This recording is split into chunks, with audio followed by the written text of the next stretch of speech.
All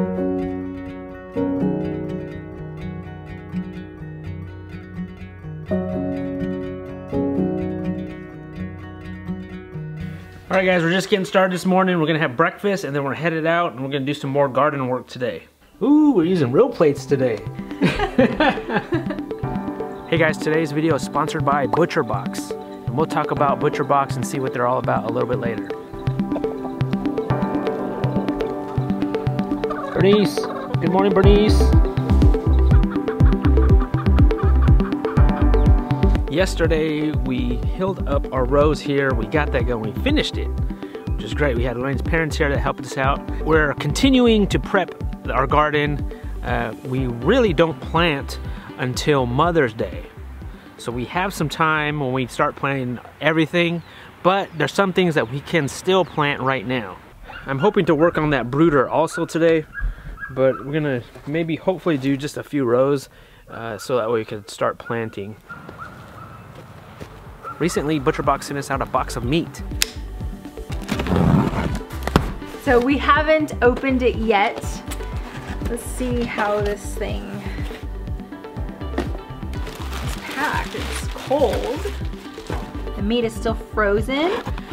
And this is grass-fed beef premium steak tips. Ooh, and then there's 2 grass-fed beef ribeye steaks. So here's some bacon. This is really cool because it's no sugar added. So there's no gluten and there's no sugar added in this bacon, and that's how we like to have our bacon, is with no sugar. And then there is this boneless pork loin chop.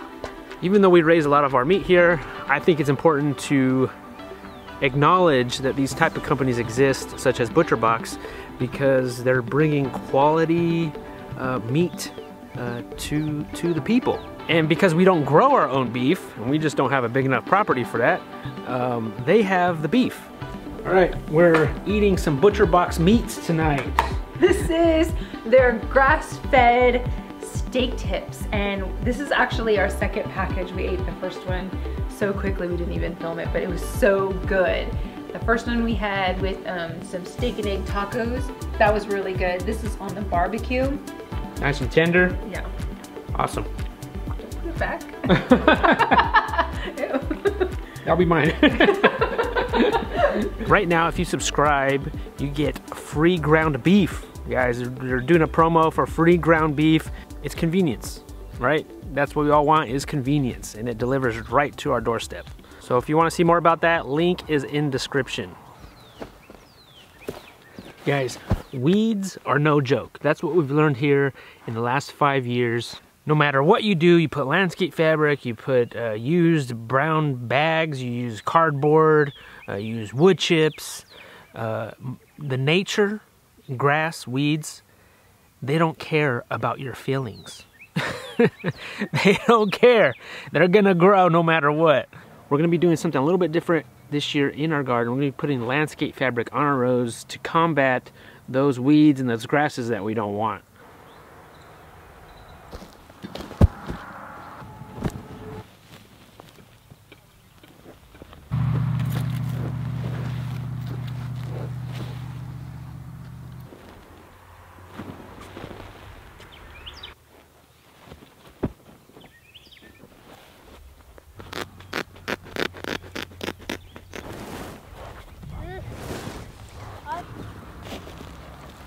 All right, so we're using this landscape fabric. This stuff, it actually allows water to go through it, so it can still water the plants, but it doesn't let the sunshine in, so it prevents the weeds and the grasses. But we needed to overlap there, and pretty much we're covering the whole garden in this stuff. They have this green lines, and that's to help us with the planting, but we need to roll it out, and I feel like that roll needs to be opposite. It needs to be facing down, because it's a little pain to roll out, because you just can't roll it out, because we need the green stripes to be on top. But at a certain point, you know, you get tired of all the grass and the weeds. No more messing around. Penelope's hammering in some stakes here. Good job, Penelope. Just pull it, but not too hard. See, look at this one. I'm wondering if it needs more tent stakes. Okay. Now this is Lorraine's idea, since she's the one mainly in the garden. And I'm the one who deals with the weeds. Yeah, she deals with this all. I usually get it going initially, and then she kind of like takes over. I basically saw this idea from Living Traditions, that channel. I was watching their garden progress, and they tried this out and they really had good success with it. And so last year at the end of the growing season, I was like, Jason, we gotta try this because I'm done with the weeds.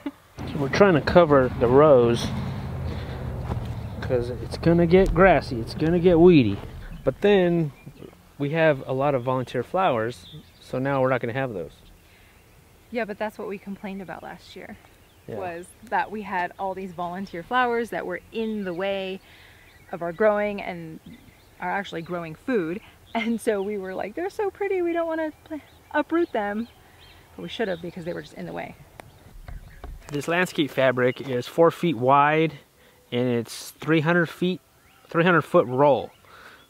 I don't know if this is going to be enough for our garden.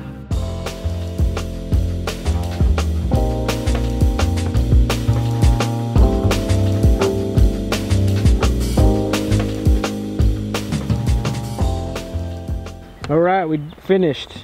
We still have some left over, but we're gonna leave these rows. Maybe potatoes we might grow in here.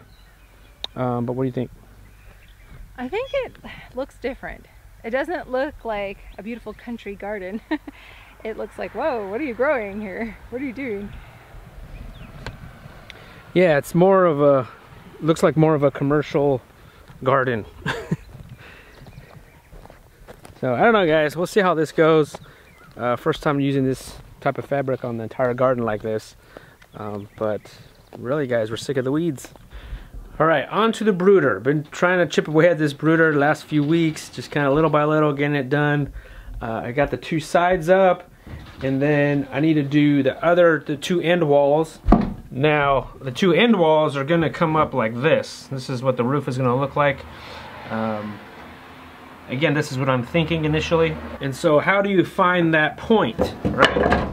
How do you find this point, how tall that is and where that goes? How do you find this angle? Now, I'm gonna show you how I do it.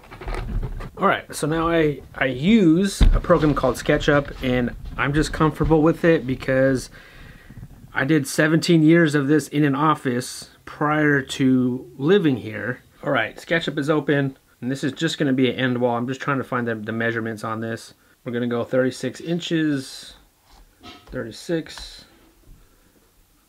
wide, and then tall, we're going 21 and a half, 21.5. Let's grab this other side,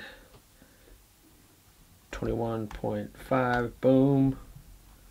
So now let's get the midpoint of this bottom piece. Let's go up. I want it to be 35 inches. So then let's connect these two. So that right there is the end piece and the end wall.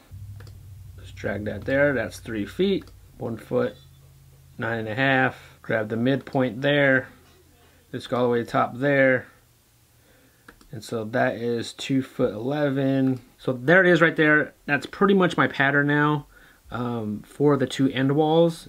It's not the complete drawing of it, but it's just really a pattern to help me figure out what that peak is. And that took me like 2 minutes. And not wait to start this project.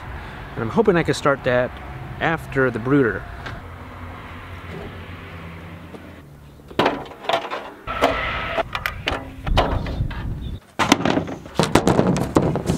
Alright, now that I have my paper here, this is what I want to put, this is what I want to make. I need to transfer that to this plywood. Alright, we need to go 3 feet across, straight edge. This is 2 foot 11. Let's do the same on the other side. Now I got 35 inches tall, which is about right there. And then you want to just connect your 2 points like that.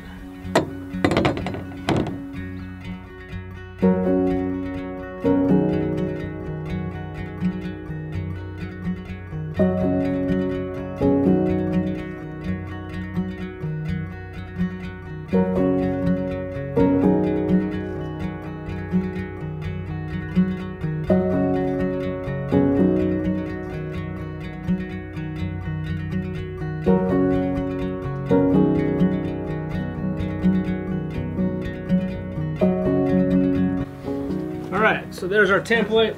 That's gonna go like that. So this side is straight, and then all I gotta do is tack it in from the inside. But since I have this template, I need to make one for the other side. It's funny, all this schooling I have and all this years of office work, that this is what I'm using it for, to build a chicken coop.